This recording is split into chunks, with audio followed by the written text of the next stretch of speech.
Antoine Léaumont, vous êtes député Bonsoir. de la France Insoumise de l'Essonne. Vous confirmez, demain soir, dans une salle, il y aura bien cette conférence Mais tout à fait. qui sera tenue? Je veux dire, insoumis, c'est un nom, mais c'est aussi un mode d'action. Ceux qui essayent de nous faire taire en seront pour leurs frais. Alors, qui essaie de vous faire taire? De toute évidence, il y a eu une coalition assez large qui allait de Monsieur Chenu du Rassemblement National jusqu'à Violette Spilbout de Renaissance. Et cette coalition, elle a été malheureusement appuyée aussi par Jérôme Guedj qui a parlé du logo de cette association qui, disait-il, nierait l'existence de l'État d'Israël. Une coalition, c'est-à-dire concrètement, c'est-à-dire que cette coalition, comme vous dites, de toute évidence, il y a eu appelé le directeur de l'université en disant il y a hors de question que vous accueilliez cette conférence. C'était pire que ça, c'était une campagne médiatique de Violette Spilbout faisant une suite d'interventions médiatiques de Monsieur Xavier Bertrand. Et vous les accusez d'avoir fait pression. Mais bien sur sûr, mais enfin je les accuse pas, c'est l'évidence même qu'ils ont fait pression pour faire interdire cette conférence. Et je voudrais aller jusqu'au bout sur ce sujet-là, parce que on touche au principe même de la République. L'article 11 de la Déclaration des droits de l'homme et du citoyen dit la chose suivante. La libre communication des pensées et des opinions est un des droits les plus précieux de l'homme. Tout citoyen, monsieur, la libre... supportez que je finisse la Déclaration des droits de l'homme et du citoyen. Alors, attendez. Tout citoyen peut donc parler, écrire, imprimer librement, sauf à répondre de l'abus de cette liberté dans les cas déterminés par la loi.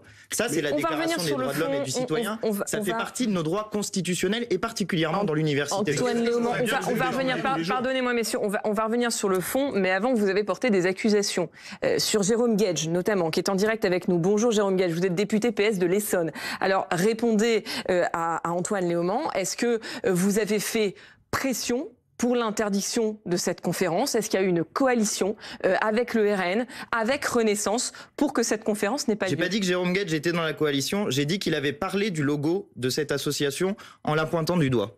Vous avez pointé la responsabilité et la pression, en tout cas, de Jérôme Guedj. Jérôme Guedj, je vous laisse la parole. Oui, merci. Antoine, c'est pas bien ce que vous faites là, parce que le communiqué que la France Insoumise a publié cet après-midi, c'est une sorte de chasse aux sorcières. Quand on écrit dans un communiqué que c'est sous l'impulsion de Jérôme Guedj que cette conférence a été annulée, ça s'appelle tout simplement un mensonge. Ça s'appelle une fake news. Et toi et moi, on est trop attachés à la qualité du débat démocratique pour pas le polluer par des mensonges. Nous avons des désaccords, mais à aucun moment, ni moi, ni aucun socialiste n'a demandé l'interdiction de cette conférence. Nous sommes trop attachés à la liberté d'expression. Nous sommes trop attachés au débat démocratique. Nous sommes toujours Charlie d'une certaine manière, nous. Et moi, dans l'université ou ailleurs, des débats, j'en fais moi aussi dans des universités, je n'ai aucun problème. Et le problème aujourd'hui en matière de liberté d'expression, c'est l'espèce d'hallali que vous avez déclenché, qui consiste à dire que parce que je suis socialiste et que nous avons une dispute en ce moment électorale, il faut stigmatiser et il faut mentir pour cela. Nous avons des désaccords sur le conflit israélo-palestinien. J'ai exprimé en effet, et c'est la seule chose que j'ai faite en mentionnant cette conférence, le fait que j'étais interpellé, gêné, plus qu'embêté, heurté même par le fait que figure sur cette affiche pour cette réunion un logo avec comme nom, j'ai compris le nom de l'association, Palestine Libre. Voilà, en disant ça, je dis juste qu'il y a une forme d'ambiguïté qui est entretenue. Jérôme, je te dis... Je suis un défenseur de la solution à deux États. Je croyais que vous étiez aussi des défenseurs de la solution à deux États. Mais à la limite, ce n'est pas le débat essentiel. On a d'autres points de désaccord. Vous dites qu'il y a un génocide là-bas. Moi, je considère qu'il n'y a pas de génocide. Et nous avons un point de désaccord. Très bien. Antoine Léaumont, c'est une chasse aux sorcières. Écoutez, si Jérôme, je t'ai laissé parler, j'aimerais bien pouvoir te répondre. J'aimerais bien pouvoir te répondre, Jérôme. Un sujet clivant. J'aimerais bien pouvoir te répondre, Jérôme. On peut avoir un débat, il mérite d'être digne. On n'a pas intérêt à importer. Justement, Jérôme, le débat doit être digne. Le débat doit être digne, Jérôme, effectivement. Non, mais il y a quand même, ça commence quand même à bien faire. Parce que quand Jérôme signale la présence d'un logo qui, soi-disant, nierait l'existence de l'État d'Israël. Quelqu'un est allé demander à cette association ce qu'ils en pensent. Ils ont répondu. Notre logo... Non, mais attendez, laissez-moi faire une réponse un peu plus longue qu'une seconde, s'il vous plaît. On va expliquer quand même notre logo qui s'affiche sur l'écran. Le logo s'affiche, tout ça. Non, mais qu'on le voit, c'est un territoire qui englobe Israël, la Cisjordanie et la bande de Gaza.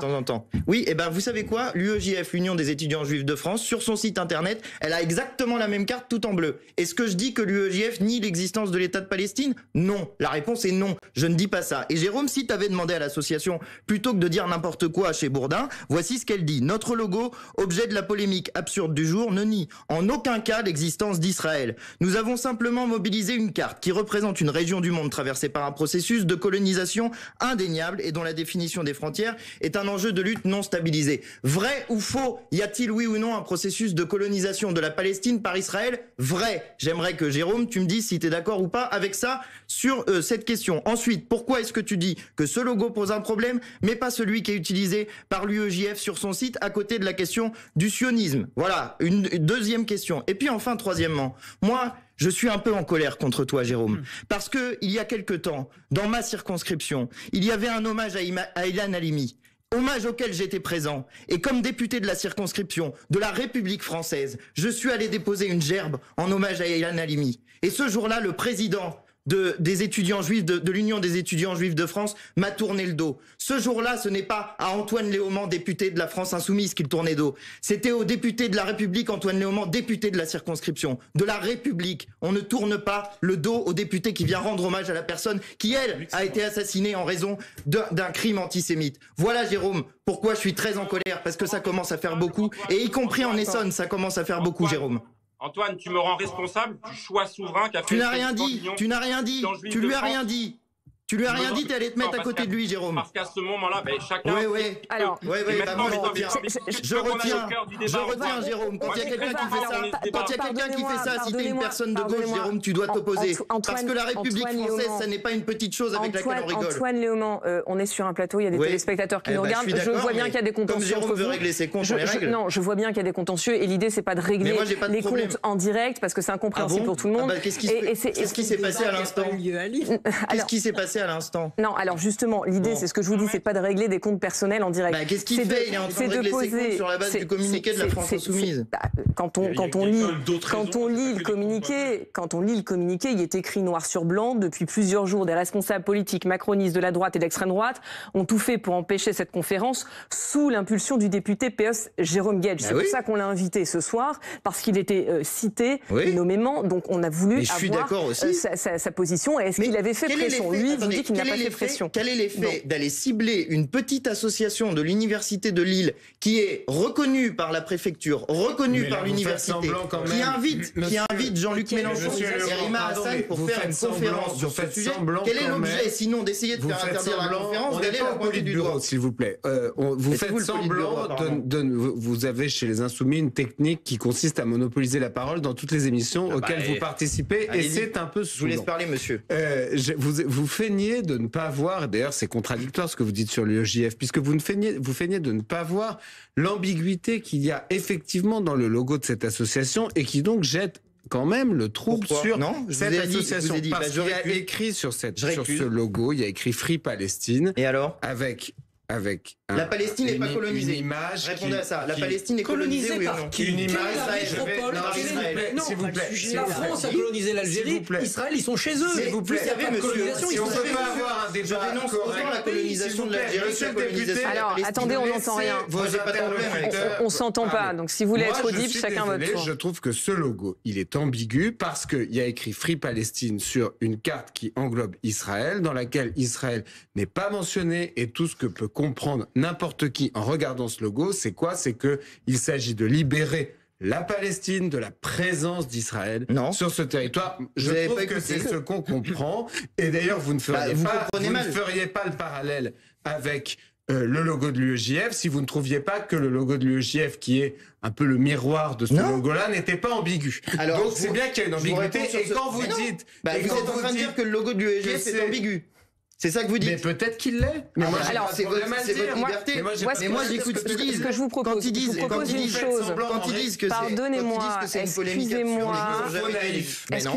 excusez-moi. Ce que je vous propose, je vais vous redonner la parole dans un instant, mais c'est de poser la question à une personne qui connaît très bien cette association Libre Palestine, puisqu'il est professeur à l'université de Lille. Bonjour, Philippe Frogel. Bonsoir. Merci d'être en direct avec nous. Est-ce que déjà, parce qu'on a entendu tout et son contraire sur cette association, vous la connaissez, cette association? Est-ce que vous pouvez nous en dire un peu plus? Oui, il y a une association, comme dans beaucoup d'universités, d'étudiants qui ont soutenu les Palestiniens à Gaza, qui ont eu assez souvent des attitudes ambiguës vis-à-vis du Hamas et qui ont une activité militante que je respecte. Le problème n'est pas là aujourd'hui. Il y a vraiment un mytho de Mélenchon et du LFI et des députés qui répètent ce qu'ils disent. La réalité, c'est que ce sont les universitaires lillois, dont je suis, mais bien d'autres, qui ont demandé, écrit au président de l'université d'annuler cette pseudo-conférence, car nous jugions que l'université devait être un sanctuaire de savoir et pas un lieu de propagande électorale dangereuse parce que ça divisait les étudiants. On a vu ce qui s'est passé dans les universités parisiennes. Et donc, surtout avant les élections, et d'ailleurs c'est illégal de faire des meetings politiques dans les universités en ce moment, et le mot conférence était bien entendu faux. C'est pas vrai, c'est pas dans la loi. Les trucs qui sont interdits, c'est par exemple de faire de la publicité sur les réseaux sociaux. Mais reconnaissez que c'est pas une conférence, c'était un meeting. Non, mais c'est une conférence. Mais en fait, si vous attendez, Monsieur Barbier, si vous pensez qu'il faut interdire les conférences dans les universités dans la période, est-ce qu'on peut laisser finir Philippe Frogel et après, je vous promets, je vous donne à tous la parole, mais j'aimerais quand même avoir votre avis, Philippe Frogel. Soyons clairs, quelles étaient les craintes autour de cette conférence et expliquez-nous un petit peu, parce que ce qui est dit dans le communiqué de l'université, c'est le climat actuel. Quel est le climat actuel dans l'université depuis le 7 octobre et plus précisément depuis l'attaque de l'Iran ce week-end? Il y a eu des enquêtes qui ont montré notamment que les étudiants juifs de l'université de Lille rasaient les murs parce qu'ils avaient peur d'être attaqués, pas obligatoirement physiquement, mais en tout cas d'être stigmatisés. Et je pense véritablement que ce meeting politique et provocateur était dangereux et allait monter les étudiants les uns contre les autres. Il va se faire ailleurs, en ville de Lille, c'est très très bien, mais laissez tranquille l'université, s'il vous plaît, laissez-nous étudier, laissez-nous enseigner, laissez-nous faire de la science. Et quant aux politiques, ils ont réagi après que les universitaires aient écrit au président et nous sommes exprimés dans les réseaux sociaux. Et effectivement, il y a un certain nombre d'élus locaux qui ont demandé, comme nous, au président de l'université d'annuler ce meeting politique. Et il l'a fait, c'est très bien. Les arguments qui ont été donnés sont un petit peu étonnants parce que ça ne correspond pas vraiment à ce qui s'est passé. Et donc, c'est un petit peu surprenant. Mais bon, il faut bien que la présidente de l'université, qui avait accepté au départ, se justifie. Mais en tout cas, en ce qui me concerne, absolument rien contre les opinions de M. Mélenchon, qu'il a tout à fait le droit d'exprimer. Je ne suis pas d'accord avec tout ce qu'il dit, mais il a tout à fait le droit, mais pas dans l'université, en faisant semblant de faire une conférence. Que je sache, M. Mélenchon n'est pas un historien et la personne qui est avec lui... Merci. Merci Philippe Frogel et merci Jérôme Guedj, Ségolène Royal. Cette décision par rapport à tout ce qui a été dit, elle vous paraît légitime vu le contexte ou vous estimez effectivement que c'est une atteinte à la liberté d'expression? Je pense qu'il faut revenir aux fondamentaux. C'est quoi les fondamentaux? C'est la liberté d'expression. C'est un trésor, la liberté d'expression. Nous sommes au pays de Voltaire. Vous savez ce que disait Voltaire. Je ne suis pas d'accord avec ce que vous dites, mais je me battrai jusqu'à la mort pour que vous ayez le droit de le dire. Et nous sommes le pays de l'esprit Charlie également. Donc la liberté d'expression doit être absolument protégée. Les universités... Mais non, je dirais la même chose pour Zemmour, qui a failli être aussi interdit et qui a obtenu une décision d'ailleurs du Conseil d'État belge pour pouvoir faire quand même sa conférence. Est-ce que vous reprenez le terme de la France insoumise en parlant de censure? Il y a une atteinte à la liberté d'expression, mais la loi est très claire. Il y a la liberté d'expression. Les universités ont toujours été des lieux de liberté d'expression et même de débat politique, et heureusement. À condition que mais est-ce le lieu pour qu'il y ait un meeting politique? C'est ce que dit ce professeur. Non, il a tort. Dans les statuts des universités, il y a l'ouverture des universités à tous les courants de pensée, à condition que ça soit ouvert vraiment à tous les courants de pensée. C'est-à-dire que la diversité des courants de pensée soit équitablement accueillie dans les universités à leur demande. En revanche, ce que dit la loi, c'est que toute réunion publique peut être interdite s'il y a une menace à l'ordre public.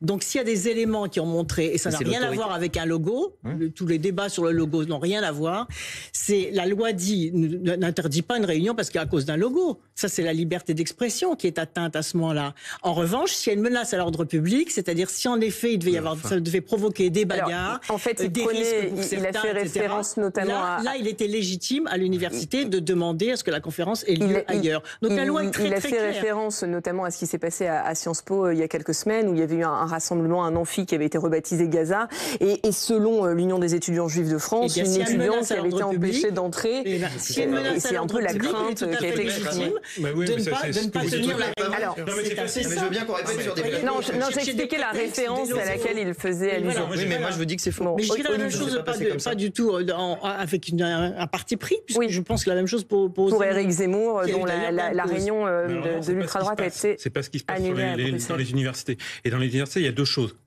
Oui, les conférences sont autorisées pour tout le monde. Mais par contre, ça c'est sur le principe. Mais en réalité, c'est pas vrai.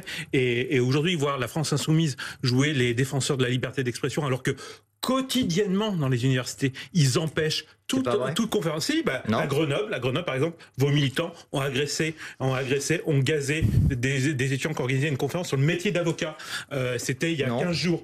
À Marseille, il y a vous avez vu un dirigeant de la France insoumise demander à interdire quelque chose? Parce que là, il s'agit de violer de Spielboot. Non, mais là, vous avez vos Moi, j'ai demandé à interdire quelque chose. C'est facile. Ah bah non, c'est pas facile, non. Non, moi, je suis un dirigeant de la France insoumise, et comme dirigeant de la France insoumise, militants. Mais non, mais quotidiennement dans les universités empêchent les non, vous mentez. Vous avez une conférence de Florence. Je vois pas l'intérêt de mentir. Non, mais c'est facile. Mais non, mais vous mentez, monsieur. Je veux bien que vous racontiez n'importe quoi, mais enfin bon, si on parle de n'importe quoi radicale qui empêche les gens de prendre la parole, bien sûr. L'extrême gauche radicale, c'est pas nous, hein. Non, bien sûr. Vous ferez attention. C'est jamais vous. Attendez, monsieur Barbier, qui c'est que vous mettez dans extrême gauche radicale qu'on voit si c'est des C'est vous, c'est le NPA, c'est Révolution Parlante. Vous, par exemple, vous avez dit tout à l'heure, il y a 33 000 morts à Gaza. C'est les chiffres du ministère de la Santé du Hamas, qui, il y a 10 jours, a été incapable de renseigner pour un tiers d'entre eux que l'autorité palestinienne voulait indemniser les familles. Le Hamas a dit, on ne sait pas pour un tiers. Donc déjà, c'est pas 33 000, c'est 21 000. Vous reprenez les chiffres du Hamas. Allez-y, si vous voulez. Allez-y à Gaza, nous donner les bons chiffres, monsieur Barbier. Faites votre métier de journaliste, allez-y. Personne ne les a, ces chiffres. Même les ONG n'y arrivent pas. Mais jusqu'à présent, les chiffres qui étaient donnés par ce ministère, c'est une horrible guerre, avec d'horribles dommages de guerre, et vous prenez le mot génocide. Non, c'est pas moi, c'est la Cour de justice internationale. C'est vous. C'est la Cour de justice internationale, monsieur Barbier. La Cisjordanie et Israël, c'est des conflits de territoire, avec beaucoup de choses contestables du côté du gouvernement d'Israël. Vous dites colonisation. Non, la colonisation, c'est quand une métropole envahit un territoire où elle n'est pas chez elle. Écoutez, les Israéliens sont chez eux. Pardonnez-moi, j'aimerais qu'on recentre. Et là, c'était pas une conférence. Excusez-moi, j'aimerais. Pardonnez-moi. Non, mais alors, excusez-moi. Judée Samarie, oui. J'aimerais juste, soyez poli, s'il vous plaît. Soyez poli, s'il vous plaît. C'était un meeting. Je peux vous laisser discuter à deux. Non, mais écoutez-moi. Non, mais juste quand on vous interpelle, si vous pouviez écouter, ce serait aussi très agréable. On a décidé ce soir dans le débat qui est la thématique de la liberté d'expression. On n'est pas en train de refaire, on va pas refaire le débat sur les propos de la France insoumise. Non, moi j'aimerais qu'on recentre les choses sur. Est-ce qu'aujourd'hui, on a eu le même cas avec Éric Zemmour, ce qui s'est passé mardi, on en parlait d'ailleurs hier soir dans la bande, avec cette interdiction d'une réunion de l'ultra-droite à Saint-Josse, il me semble, dans la banlieue de Bruxelles, sur décision du bourgmestre. On a entendu le RN qui a été solidaire d'Éric Zemmour. Éric Zemmour s'indignait en dénonçant une atteinte à la liberté d'expression. C'est ça le sujet aujourd'hui. Savoir est-ce qu'on peut tout dire, est-ce qu'on peut s'exprimer librement, ou est-ce que quand des idées dérangent, effectivement, parfois il y a des... Alors moi, ce que j'aimerais avoir votre avis là-dessus. Est-ce que pour vous, il y avait aussi un cas de censure? Est-ce que vous employez le même terme de censure sur ce qui s'est passé à Bruxelles? Alors, la liberté d'expression, elle est effectivement limitée par la loi. Et en l'occurrence, M. Zemmour est quelqu'un qui a été condamné pour avoir pour être sorti de la liberté d'expression et avoir dépassé le cadre de la liberté d'expression. C'est pas pour ça qu'on doit l'interdire demain? Attendez, je peux finir une phrase? Allez-y. Il a été condamné pour incitation à la haine raciale. C'est justement on est précisément dans le cas où la liberté d'expression est limitée. Et Mélenchon condamné pour rébellion. Après pardon, mais c'est pas la même chose que la liberté d'expression. Empêcher une perquisition, c'était pas très républicain. C'est pas pour ça qu'on a été condamné. C'est pas pour ça qu'il a été condamné. Rébellion. Oui, rébellion. Façon policier. Écoutez, c'est une médaille. Rébellion. D'accord. Il y a des bonnes condamnations, des mauvaises condamnations. Oui, tout à fait. Rébellion. Attendez, monsieur Barbier. Rébellion. Non, je voudrais juste répondre. Mais rébellion, c'est une bonne condamnation contre l'autorité d'Emmanuel Macron. Ça me pose zéro problème. Par contre, incitation à la haine raciale, si l'un d'entre nous était condamné pour ça, je n'en voudrais pas dans mes rangs. D'accord? Parce que ça, c'est une atteinte à la République. La rébellion, monsieur Barbier, vous êtes assez connaisseur. Alors je voudrais juste répondre jusqu'à la fin. Que je comprenne bien. Comme dans l'histoire de France, ça fait partie un peu de l'histoire. Antoine Léaumont, donc Zemmour, c'est pas de la censure, et Mélenchon s'en est une. Avez-vous entendu un seul des responsables de la France Insoumise demander l'interdiction d'une... Non, mais moi je vous demande votre avis. Je vous demande votre avis. Avez-vous entendu... Non, je vous demande votre avis ce soir à vous. Je vous dis, avez-vous entendu... Est-ce que vous condamnez l'annulation de la conférence de Zemmour? Monsieur, le tribunal... Mais je suis pas belge, bon sang. Non, mais vous avez un avis sur la question. Vous n'êtes pas lâche non plus. Le Conseil d'État belge mais vous a condamné la décision. J'espère. Je ne suis pas lâche, monsieur. Je suis en train de vous répondre. Est-ce que vous condamnez l'annulation de la conférence de Zemmour? Vous nous faites un foin invraisemblable sur l'annulation de la conférence de Mélenchon. Est-ce que vous condamnez l'annulation de la conférence de Zemmour? Je vous réponds oui ou non. Je vous réponds donc. Aucun des dirigeants de la France Insoumise n'a demandé l'annulation de cette conférence. Non, vous voulez pas répondre. Je suis justement en train d'essayer de vous faire voir comment vous êtes en train d'inverser les choses. Je suis en train d'essayer de vous faire voir. Ce tabouret, il est blanc ou il est noir? Il est blanc, monsieur. Je suis en train d'essayer de vous faire voir. Alors attendez, Antoine Léaumont. Mais je suis en train d'essayer de vous faire voir comment vous essayez d'inverser les choses. Je vais vous proposer une chose. Je vais vous proposer une chose. Il ne condamne pas l'annulation de Zemmour. Je vais vous proposer Antoine Léaumont. Monsieur Chenu, lui, il a demandé l'annulation de notre conférence. S'il vous plaît, vraiment. Vous condamnez? Je vais vous demander une chose. C'est vous qui êtes interviewé sur ce plateau, c'est pas moi. Je vais vous demander une chose. Nous avons Thierry Mariani en invité. Moi, je vais lui poser la même question pour Jean-Luc Mélenchon. Et derrière, je vais vous reposer la question pour Zemmour. J'espère que Thierry Mariani va me répondre. Et en échange, j'aimerais que vous me répondiez. Vous me fassiez une réponse oui ou non. Je vous répondrai pas oui ou non parce que je suis un insoumis et que je réponds de la manière dont j'ai envie de répondre. Je suis désolé. Parce que ça vous met dans l'embarras. Mais non, ça me met pas dans l'embarras. Vous n'êtes pas un insoumis, vous êtes un ambigu. Et c'est ça qui gêne beaucoup des gens. C'est les ambiguïtés permanentes. Mais bien sûr. Je suis en deux poids, deux mesures. C'est la liberté d'expression. C'est pas ça, monsieur. C'est vrai que c'est une forme de liberté d'expression. De ne pas répondre. C'est quand il y a 5 personnes sur un plateau qui soumettent à la question l'un des invités. Ségolène Royal a raison. C'est la liberté d'expression que de ne pas répondre. Thierry Mariani. Vous adorez ça. Thierry Mariani. Non, mais moi, ça me fait plaisir. Thierry Mariani, est-ce que vous allez botter en touche, vous aussi, comme vient de le faire Antoine Léaumont? Est-ce que vous estimez que l'interdiction de la conférence de Jean-Luc Mélenchon, c'est de la censure au même titre que ce que le RN a dénoncé sur ce qu'il s'est passé, l'interdiction de la conférence d'Éric Zemmour à Bruxelles? Je crois qu'on ne peut pas comparer les deux sérieusement. Ce n'était pas une conférence d'Éric Zemmour, je me permets quand même de rappeler. C'était une conférence du Premier ministre hongrois, Viktor Orban, élu 4 fois par les Hongrois. Une conférence avec M. Morawiecki, ancien Premier ministre polonais, avec des députés européens et Éric Zemmour. C'est-à-dire une conférence avec des personnes de 7 ou 8 pays élus démocratiquement. Qu'est-ce qui s'est passé? Il s'est passé dans 2 communes de Bruxelles, parce qu'il faut savoir que Bruxelles, c'est en réalité 19 communes indépendantes, c'est pas comme à Paris. Et donc, d'abord, 2 maires ont refusé, puis un 3e a été encore plus hypocrite, c'est-à-dire qu'il a accepté M. Emir Kir, qui est connu pour ses liens avec les loups gris turcs, et 2 heures avant, il a annulé la salle. C'est-à-dire qu'on est quand même dans une situation où, à Bruxelles, qui se veut, paraît-il, la capitale de la démocratie européenne.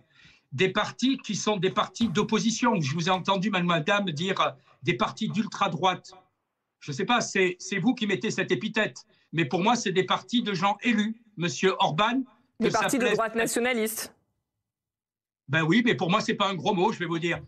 Pour moi, un gros mot, c'est mondialiste. Pour vous, c'est peut-être nationaliste, mais chacun son vocabulaire. Voilà, M. Orban est élu 4 fois par le peuple hongrois. Ce n'est pas un grossier personnage. On va pas refaire, Thierry Mariani, l'histoire, parce qu'on en a déjà débattu hier de cette réunion de la droite nationaliste à Saint-Josse qui a été annulée. Mais moi, j'aimerais comprendre pourquoi ce ne serait pas la même chose pour Jean-Luc Mélenchon. Pourquoi est-ce que vous estimez qu'on n'est pas dans le même cas de figure? Parce que d'un côté, vous parlez de censure, et puis de l'autre, le RN avait appelé à l'interdiction de ce rassemblement, de cette conférence de Jean-Luc Mélenchon à l'Université de Lille. Merci. Parce que les personnes qui accompagnent M. Mélenchon ont des propos par moments qui frôlent le racisme, avec des prises de parole dans les hémicycles étudiants qui, comme le disait Olivier Vial tout à l'heure, deviennent de plus en plus partisans. Bref, je crois qu'on avait un risque de dérapage antisémite évident, alors que M. Orban, par exemple, ou M. Morawiecki n'a jamais été condamné, pas plus que M. Zemmour, pour des propos antisémites. C'est la grande différence. Christophe Barbier, c'est pas le même cas de figure? Non, c'est des cas de figure différents parce que, d'abord, le calendrier est très important. L'Université de Lille a pris sa décision presque 48 heures avant la tenue de cette conférence meeting, ce qui permet à la France Insoumise, et c'est tant mieux, de tenir quand même cet événement pour que la campagne européenne se déroule. Là, l'événement avait commencé, il était sur 2 jours quand l'interdiction est arrivée. Par ailleurs, en effet, le format n'était pas non plus tout à fait le même si on est dans la même ambiance d'élection européenne. Le trait commun entre les deux, c'est qu'on est dans une période politique où sur tout le continent, c'est très tendu. C'est très tendu parce que les extrêmes ont le haut du pavé. Dans la plupart des pays, ils dominent le débat politique et ça polarise beaucoup les débats. Et c'est très compliqué de travailler dans la sérénité. On a vu là, il y a quelques instants, la NUPES de l'Essonne, avec 2 de ses représentants, se déchirer. On voit les deux droites, la droite Zemmour et la droite RN Le Pen-Bardella, se déchirer aussi depuis des mois, puis se réconcilier, puis se déchirer à nouveau. Ça montre à quel point on est dans un moment de polarisation, d'électrification du débat politique en Europe, et notamment en France. Charles Consigny, vous comprenez que d'un côté comme de l'autre, on dit que c'est pas la même chose, que du côté de la France Insoumise, on refuse, on a bien compris, de condamner l'interdiction de cette réunion de la droite. Vous m'avez dit après Mariani, nationaliste. Alors, vous êtes prêt à répondre? Moi, je vous dis exactement ce qui s'est passé. C'est ce que vous avez dit. Monsieur Mariani fait partie d'un parti qui a demandé l'interdiction de notre conférence. Moi, je ne fais pas partie d'un parti qui a demandé l'interdiction de la conférence de Monsieur Zemmour. Et en plus, moi, contrairement à beaucoup de gens en France, je respecte la souveraineté de la Belgique. Donc si les maires, ils n'ont pas envie d'avoir M. Zemmour, c'est les maires qui décident. Donc si demain Jean-Luc Mélenchon ne peut pas faire de conférence en Belgique, vous trouvez ça complètement normal? Mais vous savez que M. Mélenchon a pu faire une conférence à l'université de Casablanca, qui est de toute évidence plus ouverte que l'université de Lille. En l'occurrence, moi j'ai trouvé, je ne suis pas du tout zémouriste. Je suis pas pour l'extrême droite, etc. Je prie pour qu'une droite libérale reprenne un jour Dieu vous exauce. Républicaine, républicaine. Non, mais je prie pour qu'on sorte de l'Union soviétique, si vous voulez. Mais ça viendra tôt ou tard. Mais je ne suis pas favorable à Zemmour. Néanmoins, j'ai trouvé qu'il avait beau jeu de stigmatiser le fait que jadis la Belgique a été le lieu où Victor Hugo est venu être protégé quand il était poursuivi par le gouvernement français, et qu'aujourd'hui elle se retrouvait entre la dictature et le califat. Et malheureusement, il faut voir que la Belgique, elle interdit Zemmour, Orban et Nigel Farage, qui est pas exactement quelqu'un de dangereux. C'est un homme politique anglais europhobe. Bon, c'est pas non plus un terroriste d'extrême droite, Nigel Farage. En revanche, elle laisse prospérer sur son sol ce qui s'est passé à Molenbeek et qui a occasionné des attentats sur son territoire et sur le territoire français. Et donc, je constate que l'annulation de sa conférence a eu pour effet de lui donner la possibilité de dire ça.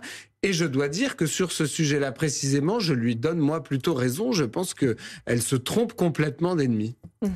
La question qui se pose, Antoine Lemans, c'est que sur la dernière présidentielle, on se rappelle qu'il y avait un certain nombre d'élus qui n'étaient pas favorables à l'accueil de meetings d'Éric Zemmour, et qui a invoqué aussi cette question de sécurité. Et aujourd'hui, ce sont les événements de la France Insoumise qui pose problème, parce que il y a eu mercredi dernier, la conférence de Jean-Luc Mélenchon a été annulée à l'université de Rennes. Il y a un autre événement qui a été annulé à Bordeaux. Comment vous expliquez que ça se soit déporté comme ça? À Bordeaux, ça a été annulé parce qu'il y avait justement des milices d'extrême droite qui ont essayé de casser la figure de Carlos Martins Bilongo. C'est ça qui s'est passé à Bordeaux. C'est pour ça que... Donc c'est pas toujours les mêmes motifs d'annulation. Parfois c'est l'extrême droite qui vient perturber. Mais comment vous expliquez qu'aujourd'hui, plus encore, les événements de la France Insoumise posent problème? Alors que, je vous dis, à la présidentielle, c'était essentiellement... Regardez ce que dit Violette Speedboot. Elle dit « L'université doit rester un lieu de liberté pour tous et d'expression pluraliste des opinions. » Donc, conclusion de ça, il faut interdire la conférence de Mélenchon. Moi, j'aurais préféré, voyez-vous, que Mme Spielbout propose une conférence elle-même, de dire à l'université de Lille, moi j'aimerais bien aussi venir m'exprimer devant les étudiants de Lille. Ça, c'est le pluralisme. Ça, c'est la liberté d'expression. Plutôt que d'essayer de faire interdire les conférences des autres, elle aurait pu proposer d'être invitée pour parler, pour nous dire. Et là, vous auriez envoyé vos militants pour empêcher la conférence. Du tout, moi je suis tout à fait. Comme à chaque fois. Non, mais si, monsieur, vous pouvez répéter 1000 fois un mensonge, ça n'en fera pas une vérité. On connaît bien. C'est la technique habituelle en propagande, mais voyez-vous. Vous l'avez inventé et vous la pratiquez tous les jours. Dites-moi le mensonge que j'ai donné. Dites-moi un des mensonges que j'ai fait ce soir. Que vos militants nos militants n'interviennent pas pour interdire. Non. Eh ben vous pouvez regarder. Faites même vous-même. Donnez-moi un exemple. Donnez un exemple. À Grenoble, il y a 10 jours, c'était des insoumis. Oui, vos militants. C'est pas bien. Il faut pas interdire des conférences. C'est pas bien. Mais je dénie le fait que ce soit mes militants, voyez-vous, parce que ça m'étonnerait. Les insoumis, nous défendons justement la liberté d'expression. Et nous essayons de faire en sorte de convaincre. Vous savez, c'est pas très facile d'être insoumis et d'essayer de convaincre. Parce que vous avez des gens qui essayent d'instrumentaliser. Donc vous défendez la liberté d'expression aussi pour des partis comme Reconquête. Mais madame, si des partis, je sais comprendre. Il y a plusieurs possibilités. Il y a plusieurs possibilités. Soit un parti sort des règles de la République et auquel cas il doit être interdit, et c'est déjà arrivé, soit c'est pas le cas et alors il est autorisé. Mais quand on parle de liberté d'expression, je redis ce que j'ai dit parce que c'est important. La liberté d'expression, elle a des limites qui sont définies par la loi. Il est interdit de tenir des propos antisémites. Il est interdit de tenir des propos islamophobes. En l'occurrence, je vais vous donner un exemple de propos d'Éric Zemmour. En l'occurrence, oui, d'accord, mais en l'occurrence, cette réunion qui devait avoir lieu à Saint-Josse, elle n'avait pas encore eu lieu, donc on ne pouvait pas savoir les propos qui allaient être y être merci tenus. De donner cet argument, parce qu'effectivement, il est impossible de savoir ce que va dire quelqu'un tant qu'il ne l'a pas dit. Donc interdire au préalable quelqu'un en supposant le fait que des propos vont être tenus qui seraient contraires à la loi, ça n'est pas respecter la liberté d'expression, puisqu'il faut d'abord que les propos soient tenus pour qu'ensuite ils soient attaqués devant la justice comme étant des propos qui dépassent la liberté d'expression. Mais monsieur Zemmour, donc vous condamnez cette interdiction de cette réunion de la droite à Bruxelles. Monsieur Zemmour est quelqu'un qui, par exemple, dit des choses comme l'islam est incompatible avec la République. Imaginez qu'une personne dise que la religion catholique est incompatible avec la République, ou que la religion juive est incompatible avec la République. Est-ce que c'est parce que c'est l'islam que personne ne se rend compte que M. Zemmour est un danger pour la République? Moi, je considère que M. Zemmour est quelqu'un de dangereux pour la République. Je considère, cher monsieur, que l'islamisme est un danger pour la République. Moi aussi, je considère que l'islamisme est un danger pour la République. Oui, mais je trouve que vous êtes très ambigu. Mais bien sûr que non. L'islamisme et l'extrême droite, c'est les deux faces d'une même pièce. Monsieur, vous parliez de République tout à l'heure. Je vais être très clair. L'islamisme et l'extrême droite, c'est les deux faces d'une même pièce. L'objectif des deux est de diviser sur la base de la religion musulmane. Vous étiez pour l'interdiction de l'abaya? Non, mais parce que c'est pas un vêtement religieux. On va pas repartir sur un autre sujet. Attendez, monsieur. Non, mais c'est juste que je vois l'heure. Pardonnez-moi. Il suffit pas de dire ambiguïté pour que ça soit ambigu. J'ai une position claire. Il est 23h30. Je voudrais juste répondre sur ça parce que je ne voudrais pas qu'il y ait des propos qui soient tenus qui ne soient pas dans le sens de ce que je dis. La loi sur le voile existe. Elle est en place dans les lycées. Elle est respectée. D'accord. Il n'y a pas de souci. Vêtements religieux ostentatoires. C'est ça la loi de 2004. Oui, mais la baya. Alors c'est pas le sujet. Excusez-moi, mais c'est pas le sujet du soir. C'est pas le sujet du soir et on va pas rester jusqu'à. Pardonnez-moi, on ne va pas. Même dans la Marseillaise, il en est question. Le rassemblement de la tyrannie, c'est référence à la loi martiale de 1789. S'il vous plaît, Antoine Léman, s'il vous plaît. Merci.